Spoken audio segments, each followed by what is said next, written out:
आज का मौसम बहुत सुहाना था। आसमान में छाए बादल, लग रहा था जैसे अभी बारिश ले आएंगे। लेकिन यशोदा देवी की कढ़ाई में तेल तो खौल ही रहा था। वह मन ही मन बड़बड़ाई, क्या किस्मत है, बेटे को शहर गए कई साल हो गए, न उसका कोई पता है न पैसे है। इन समोसे को बेचकर जो 4 पैसे मिलते हैं उससे गुजारा भी मुश्किल है। ऊपर से ग्राहकों के नखरे, कोई आलू कम है कहता है तो कोई कहता है चटनी तीखी है। हर एक जन के एक एक नखरे है। तभी यशोदा देवी ने अपनी फटी हुई साड़ी के पल्लू से माथे का पसीना पोंछा और कढ़ाई में तले समोसे को पलटा।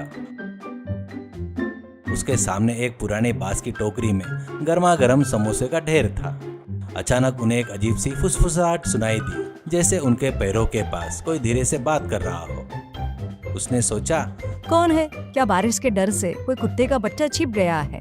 उसने जोर से कहा, ए बाहर निकलो, अगर मेरे समोसे के पास कोई शरारत की तो इस छलनी से गर्मा गर्म दाग दूंगी, याद रखना। जब यशोदा देवी ने नीचे झुककर देखा तो उनकी आंखें फटी की फटी रह गई। हथेली के आकार के 2 नन्हे इंसान एक बड़े से समोसे को अपने सिर पर लाद कर बड़ी मुश्किल से भागने की कोशिश कर रहे थे।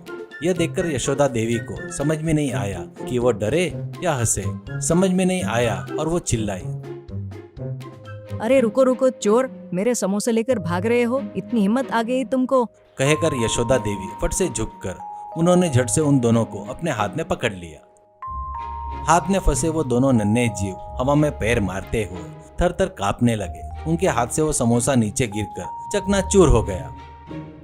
उनमें से एक ने चिल्लाया, और राक्षसी जी ने पकड़ लिया पिंटू, अब हम नहीं बचेंगे, यह हमें तेल में डालकर समोसे बना देगी, बचाओ बचाओ। दूसरा नन्हा आदमी जिसका नाम चिंटू था वो बोला, अम्मा जी हमें मत मारिए, हम बहुत छोटे हैं, हमारा मांस आपके पेट के लिए काफी नहीं होगा।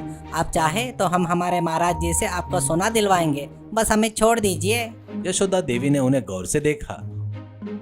उनके कपड़े और सिर पर पहनी नन्ही रसोई वाली टोपी देखकर वह हैरान हो गई। उन्होंने पूछा, चिल्लाना बंद करो, कौन हो तुम लोग? इंसान हो या हवा में घूमने वाले गंधर्व? तुम मेरे समोसे क्यों चुरा रहे थे? चिंटू ने बताया, हम चोरी नहीं कर रहे थे माँ जी, हम बोने देश के महाराज गज केसरी के रसोइये है। मेरा नाम चिंटू है, ये मेरा भाई पिंटू है।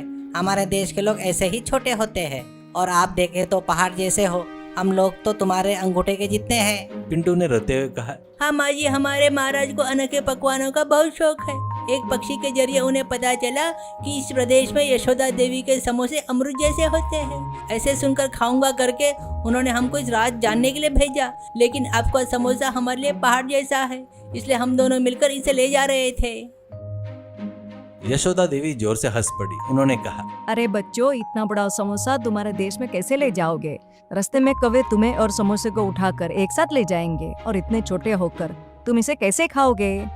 चिंटू ने सिर झुकाकर कहा, यही तो डर है माँ जी, अगर महाराज को स्वाद नहीं चखाया तो हमें सजा मिलेगी। आप हम पर दया करें, हमें यह समोसा बनाना सिखा दे, हम अपने छोटे घरों में इसे खुद बना लेंगे। यशोदा देवी का दिल पिघल गया। उन्होंने कहा, ठीक है, ये बड़े समोसे तुम्हारे काम के नहीं है। मैं तुम्हें मिनिएचर समोसा कुकिंग सिखाऊंगी, यानी तुम्हारे आकार के छोटे समोसे। मैं यहाँ पर एक छोटा सा किचन बनाकर समोसे बनाना सिखाऊंगी। तुम्हारे देश में मैं नहीं आ सकती, तुम लोग यहाँ पर आकर सीखो। ये सुनकर चिंटू और पिंटू खुशी से चिल्लाने लगते हैं।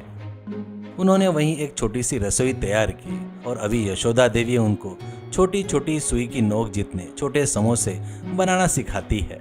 वे दोनों मैदा गूंदना, आलू को बारीक मैश करना और अजवाइन डालना सिखाने लगी। पिंटू ने मजाक से कहा, माँ जी ये मैदे का गोला मेरे सिर पर मत गिरा देना, वरना मैं समोसा बन जाऊंगा, थोड़ा संभल कर डालो। ऐसा पिंटू कहता है। यशोदा देवी हंसती है। तभी अचानक अजीब सी आवाज आती है। तभी आसमान से पक्षी जैसा एक बड़ा विमान नीचे उतरता है।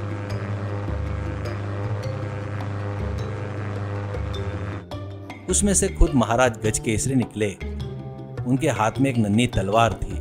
उन्होंने गरज कर पूछा, अरे पिंटू क्या हुआ, समोसे का राज मिला क्या? इस पहाड़ जैसे इंसान ने तुम्हें परेशान किया है क्या? चिंटू ने घबरा कर कहा, नहीं महाराज, ये यशोदा देवी है, यह हमें नन्हे समोसे बनाना सिखा रही है, आप चक्कर देखिए। ऐसे कहता है। यशोदा देवी उस छोटे से राजा को देखकर आश्चर्यचकित होती है। यशोदा देवी ने एक नन्हे प्लेट में 10 छोटे समोसे महाराज के सामने रखे। महाराज ने एक समोसा खाया और झूम उठे। अरे वाह, अद्भुत, अमोघ, ऐसा मसाला और ऐसी कुरकुर परत मैंने जीवन में कभी नहीं देखी। यशोदा देवी, हमारे देश पर बड़ा उपकार किया आपने। चिंटू पिंटू, अच्छे से सीख लो, एक मसाले का दाना भी कम हुआ ना, तुम्हारे रसोई कक्ष को सीज कर दूंगा, ध्यान में रखना। तुम लोग सीखने तक मैं यहीं पर रहूंगा। ऐसा कहता है। ऐसे ही यशोदा देवी कुछ दिनों तक उन लिलीपुट को सिखाती है। उस समय पिंटू समोसे बनाते वक्त उसमें उसका हाथ चले जाता है। चिंटू तेल में समोसे डालते वक्त खुद गिर जाने जाता है तो यशोदा देवी उनको बचाते हुए उनको बनाना सिखाती है। कुछ दिनों की ट्रेनिंग के बाद जब विदाई का समय आया तो महाराज ने यशोदा देवी को एक नन्ही पोटली दी। यह हमारे देश की संपत्ति है, आपकी अच्छाई का इनाम। ऐसा कहता है और यशोदा देवी वो लेने से पहले दूर से एक आदमी चलते हुए आते दिखाई देता है। वो कोई और नहीं था, वो यशोदा देवी का बेटा रामचरण बदहाल हालत में पहुंचता है और रोते हुए कहा, माँ मुझे माफ कर दो माँ, शहर गया था तो बड़ी नौकरी मिलेगी करके सोचा था, शहर में सबने मुझे धोखा दे दिया, खाने तक के पैसे नहीं थे, बस तुम्हारे समोसे की याद आई तो वापस आ गया, कहकर रोने लगता है। यशोदा देवी ने बेटे को गले लगा लिया और कहा, कोई बात नहीं राम, तुम वापस आ गए वही मेरे लिए बहुत है। मेरे पास क्या है तुम्हारे पालने के लिए, ये समोसे का ही आधार है। कहते हैं तो महाराज ये सब देखकर कहता है, अरे यशोदा देवी जी, आपका लड़का है क्या?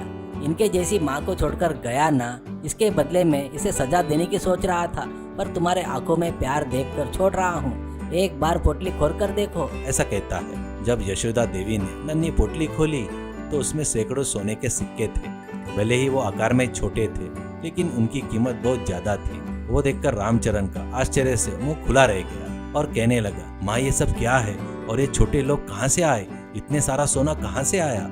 ऐसा पूछता है तो यशोदा देवी हंसते हुए, ये मेरे अतिथि है, मैं जो समोसे बनाती हूँ ना, उसके स्वाद से खुश होकर भगवान ने भेजे से देवदूत है। तू जब नहीं था, अकेले समय में ये मेरे साथी बनकर मेरे साथ थे। ऐसा कहती है। तब राजा रामचरण से ऐसे कहता है, अरे रामचरण, तुम्हारी माँ के हाथों में अमृत है, इनकी कदर करो, वरना मैं अपनी सेना भेजकर तुम्हारे खिलाफ युद्ध छेड़ दूंगा, ध्यान में रखो। तो रामचरण शरण के मारे सिर झुका लेता है। जरूर महाराज, मेरी माँ की खासियत मुझे पता चल गई, अब से मैं उनके साथ रहकर समोसे के व्यापार को शहर तक ले जाऊंगा। फिर लिलीपुट राजा के साथ बड़े से पक्षी जैसे विमान में चढ़कर बैठ गए। यशोदा देवी ने उस सोने से अपना पक्का घर बनाया। अब पूरा गांव यशोदा देवी की तारीफ करता है। अब रामचरण अपनी माँ के साथ मिलकर समोसे का व्यापार शहर तक ले गए।